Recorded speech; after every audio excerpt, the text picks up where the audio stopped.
published 1323 est, the 19th of November 2017, updated 1952 est, the 19th of November 2017, when Watford are strutting around the pitch to an Ole chorus. The portents are never likely to be positive for the manager in the opposition dugout.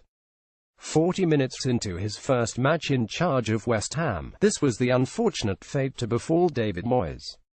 Under Marco Silva, Watford are a vibrant and enterprising side, but there were periods of this game where West Ham's apathy made the tippy-tappy hosts in yellow shirts resemble a team of Brazilians. David Moyes lost his first game as West Ham manager as his side were beaten 20 at Watford as he shuffled around his technical area with his hands stuffed into his pockets. The chirpier smile that has adorned Moyes' face over the past week slowly morphed into the pained expression that has become so familiar. On the touchline, Moyes became increasingly exasperated, demanding greater urgency and concentration from his new team. Moyes is determined to succeed in this job. He is a man seeking redemption. The scars of Old Trafford remain and the reputational damage lingers. He is, after all, still only 4.5 years into a 6-year contract he signed upon replacing Sir Alex Ferguson. His search for self-fulfillment has carried him to the Bay of Biscay with Real Sociedad and River Ware with Sunderland. Both challenges were fraught with difficulties and neither set of supporters reflect on his time in charge with much fondness. The defeat at Vicarage Road left Moyes and West Ham in the Premier League relegation zone, yet there was a time Moyes was lauded and respected. At an event at Cambridge University in the week that followed his appointment as Manchester United manager, Moyes was greeted by lifelong and hardened Everton followers who broke down in tears as they thanked him for restoring pride, dignity and quality to the blue half of Merseyside. 4 years on, Moyes is spoken about in a tone of pity rather than reverence, but at West Ham, he has been granted one more opportunity for reprieve. It is a serious and complex challenge, and the nature of West Ham's malaise was encapsulated by the meek manner of this defeat. Moyes has inherited a club whose match-going support appear alienated by the club's hierarchy. In the opening 10 minutes at Vicarage Road, West Ham followers audibly demonstrated their disdain for the board. The chants amplified once more after West Ham went 20 down in the second half.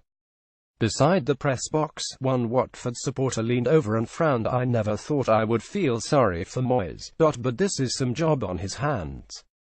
Moyes has now lost 12 of his last 15 Premier League games, having taken Sunderland down, so Moyes has work to do to reconnect the club with its community and reignite both his own spark and that of a squad of underperforming talent. On the field, the fatal flaws of Slaven Bilic's side did not disappear with the Croatian manager's departure. The opening goal offered a case in point. As the ball bobbled around in the penalty area, West Ham failed to respond quickly enough and Will Hughes pounced to score. Too often in recent times, West Ham have lacked urgency and a competitive edge in the defensive play. It was the same story here. Watford's energy overwhelmed the visitors, snapping into challenges, irking Andy Carroll all too easily and creating opportunities as they swept clear on the counter-attack. Pedro Obiang and Marco Arnautovic soon followed the West Ham striker into the referee's notebook, and by half-time Carroll had been issued with a final warning.